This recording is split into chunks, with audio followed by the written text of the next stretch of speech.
What's good? This is Flixs and Chill, where we tell you what to watch and who to watch it with. We'll break it down in 20 minutes or less. No spoilers, just vibes. And tonight, we're talking about The Beast in Me on Netflix. Is it remote on the table, couple's couch, or lock the door? Let's find out. The Beast in Me is a psychological crime thriller centered on Aggie Wiggs, a once famous writer who has withdrawn from public life after the tragic death of her son. Struggling with grief and writer's block, she becomes fascinated with the mysterious new neighbor who moves in next door. The neighbor, Niall Jarvis, is a wealthy real estate figure who was previously suspected in the disappearance of his wife. As Aggie begins researching his life for a potential book, the relationship between them turns into a tense psychological game filled with manipulation, secrets, and unanswered questions about who the real monster might be. Think slow burn, murder mystery meets psychological chess match. Okay. I love this movie. I mean, it was a series. Come on now. Come on. This was probably one of the better psychological thrillers I've watched in a very long time. Okay, so. Go ahead. So, starting this show, the first 2 episodes, I was texting Chris and basically cussing him out because I'm like, bro, you cannot choose the shows anymore because this is so slow. It was definitely a buildup. I will say after the first 2 episodes, it had me. Yeah. And I was just like, okay. Yeah. By the last episode, I was in love with the miniseries. Yeah. Okay. It's really, really good. I know that our summary just kind of depicted what it was. Yeah. But trust me. After watching it, I was like, what is this so close to that I keep thinking of? And I couldn't figure it out. And then it hit me. For anybody who's a little bit older, if you're in your 20s, you probably haven't seen it, but Silence of the Lambs. Yes. I didn't think about that now. And I went online to compare both. Yep.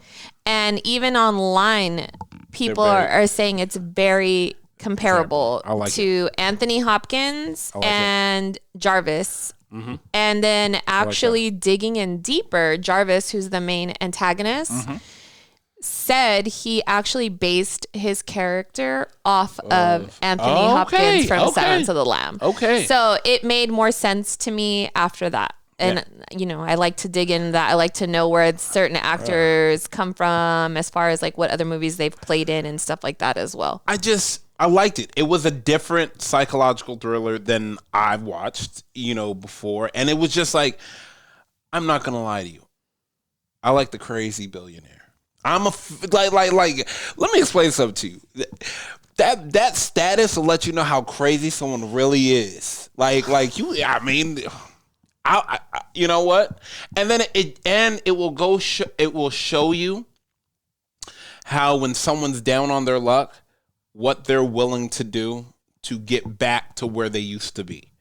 Claire Danes, Aggie Wiggs, she was notable for Homeland. I think that was her biggest notable. If you've never seen, okay. No, I'm gonna correct you, and I'm so mad at you for not knowing this. She was in Romeo and Juliet, bro. Really? Ladies and gentlemen. Oh my gosh. Okay. I didn't realize that. Okay. Welcome, Chris. Brand new to the conversation. Matthew Rye, Niall Jarvis, Perry Mason, and the Americans. I like the Americans. His wife, Nina Jarvis, Brittany Snow.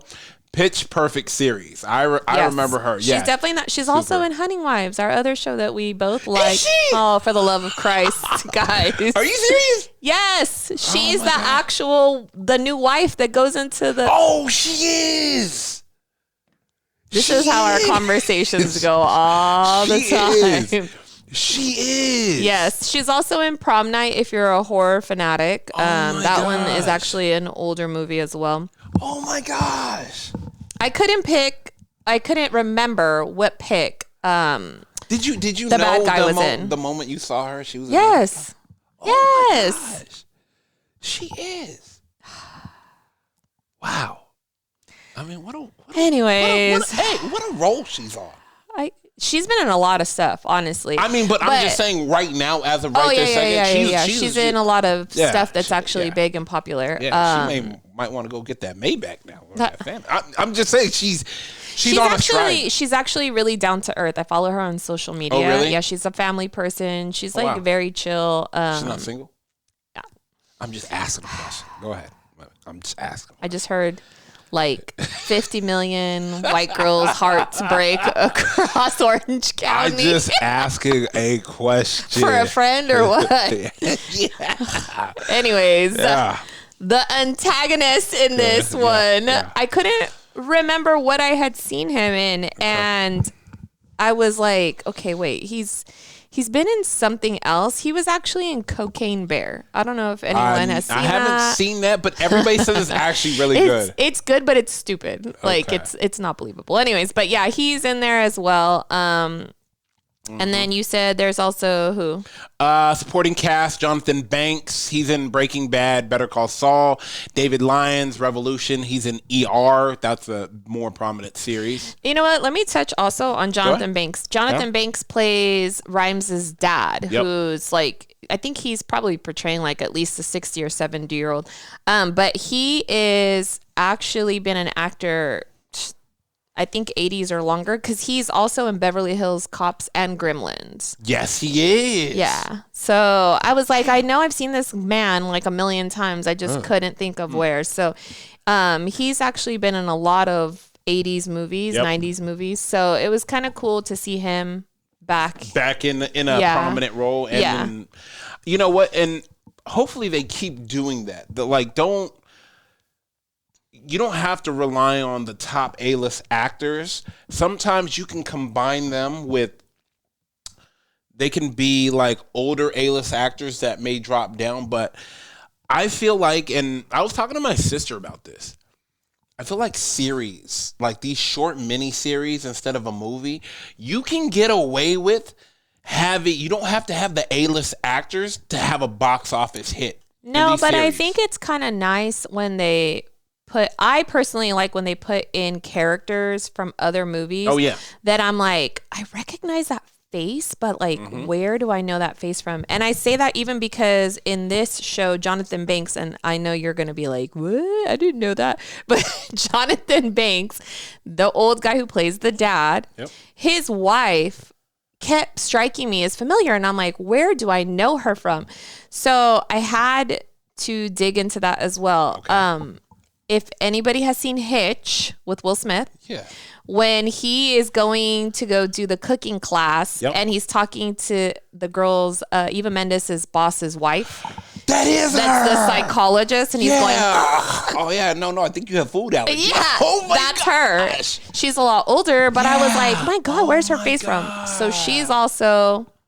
a surprise appearance as well. She's in there. Oh my God. And then also Layla George, who plays the victim in this movie. Yeah. I couldn't place her either, and I knew her face very well. Animal Kingdom. Oh yeah. She actually plays the younger Smurf in that show. So it was kind of cool to see her too in there, because I don't think I've really seen her in too much since then. Yeah. And I like that. All right, relationship psychology questions. Yes. Is it dangerous to become obsessed with someone's story? With someone's story? So like Aggie Wiggs.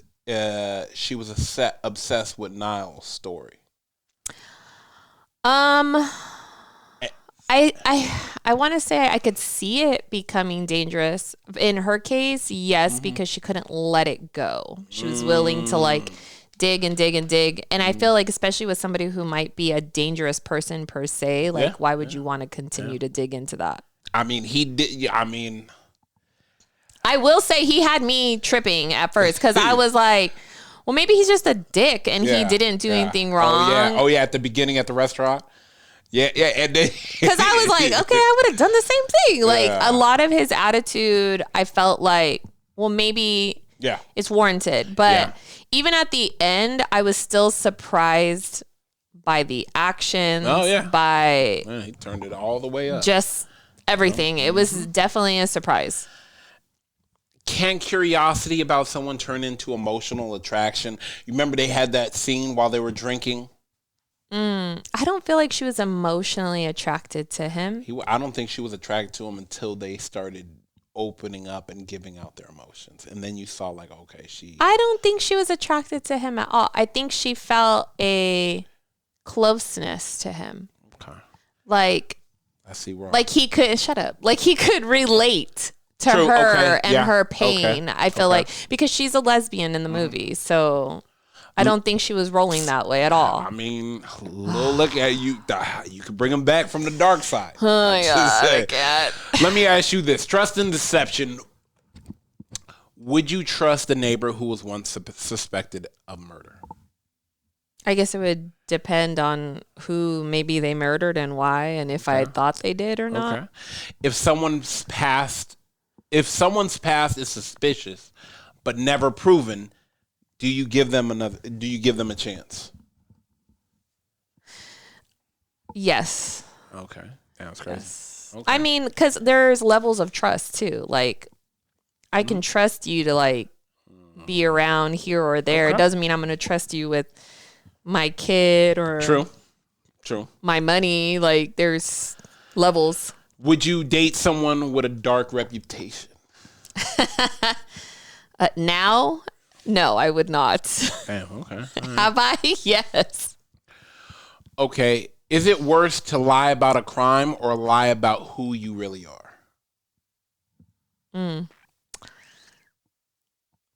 I would say who you really are, but I think it would depend on the crime too. True, 100%. Depends on the crime, but yes, absolutely. I think it definitely is lie about who you really are. I don't know. Let me ask you this. Where do you see this falling on the ratings chart? Ooh, this one, probably couples couch. Yeah. Definitely don't leave the remote on the table. There's too much in this one. There's a lot. I feel like there's a lot. It is definitely a dark psychological thriller. I could definitely see couples couch for this one. There's a lot of pausing and talking. Hell yeah. The relationship manipulation, deep conversation about trust and obsession, and the psychological tension just in family, and you start hearing about his past, and you they did a really good job of breaking down like him and his reputation. I felt like, because every time I was like, damn, I hope don't say it so. Like, damn.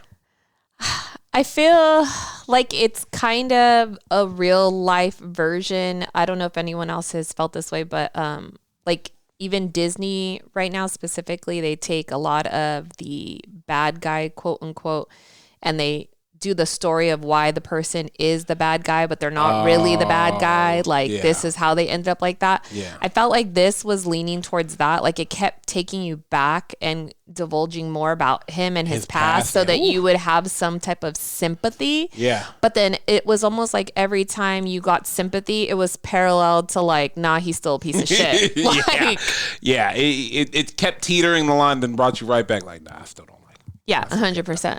All right, well, let's get up out of here. All right, that's tonight's pick. Whether it's remote on the table or lock the door, know who you're watching it with. This is Flixs and Chill, and we'll see you next watch.